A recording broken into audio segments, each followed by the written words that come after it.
பறந்து விரிஞ்ச இந்த மிகப்பெரிய பிரபஞ்சத்தில் பூமிங்கிறது ஒரு சின்ன புள்ளி தான். இங்கே இருக்க மனிதர்கள் பிரபஞ்சத்தை பற்றியும் அதோட ரகசியங்களை பற்றியும் தெரிஞ்சுக்க அதிகமாகவே ஆர்வம் காட்டுறாங்க. சயின்ஸ் அண்ட் டெக்னாலஜி வளர வளர விஞ்ஞானிகள் பல கண்டுபிடிப்புகளை கண்டுபிடிச்சிட்டு தான் இருக்காங்க.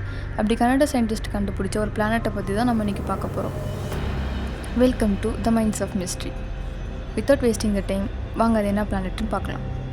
கனடா ஆராய்ச்சியாளர்கள் ஸ்பேஸை ஆய்வு பண்ணிக்கிட்டு இருக்கும்போது ஒரு மிகப்பெரிய கோளை கண்டுபிடிக்கிறாங்க. அந்த கோள் பூமியிலேருந்து சுமார் 100 ஒளியாண்டுகள் தொலைவில் இருக்குது. அந்த கோளுக்கு TOI 1452bங்கிற பேரையும் அவங்க வைக்கிறாங்க.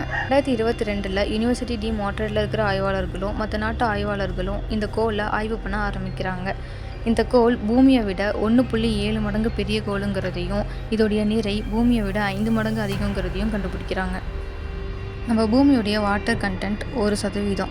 இது பூமியை விட 5 மடங்கு அதிகம் நிறையோடு இருக்கிறதுனால இதோடைய வாட்டர் கண்டென்ட் 30% வரைக்கும் இருக்கும்.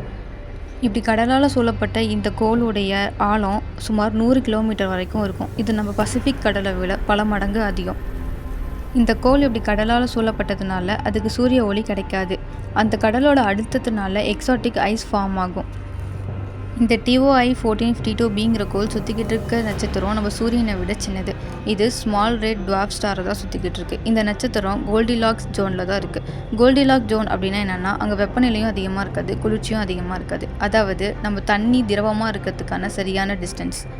இதை கண்டுபிடிச்ச ஆராய்ச்சியாளர்கள் அங்கே சுற்றுச்சூழல் எப்படி இருக்குங்கிறதைய பற்றியும் ஆக்சிஜன் இருக்காங்கிறத பற்றியும் ஏலியன் லைஃப் ஏதாவது இருக்காங்கிறத பற்றியும் ஆய்வு பண்ணுறதுக்காக ஜேம்ஸ் வெப் ஸ்பேஸ் டெலஸ்கோப்பை பயன்படுத்தியிருக்காங்க. இந்த டெலஸ்கோப் இன்றைக்கி வரைக்குமே அங்கே ஆய்வு பண்ணிக்கிட்டு தான் இருக்குது. ஒருவேளை அங்கே உயிரினங்கள் வாழ்கிறதுக்கான சாத்தியக்கூறுகள் இருக்குதுன்னு கண்டுபிடிச்சாங்கன்னா நீங்கள் அங்கே போவீங்களாங்கிறத கமெண்ட்டில் ஷேர் பண்ணுங்கள். உங்களுக்கு இன்னும் இந்த மாதிரி ஸ்பேஸ் ரிலேட்டடான இன்ட்ரெஸ்டிங் வீடியோஸ் வேணும்னா சேனலை மறக்காமல் ஃபாலோ பண்ணிக்கோங்க. நான் உங்களை வேறு ஒரு இன்ட்ரெஸ்டிங்கான வீடியோவில் மீட் பண்ணுறேன். அது வரைக்கும் பாய்.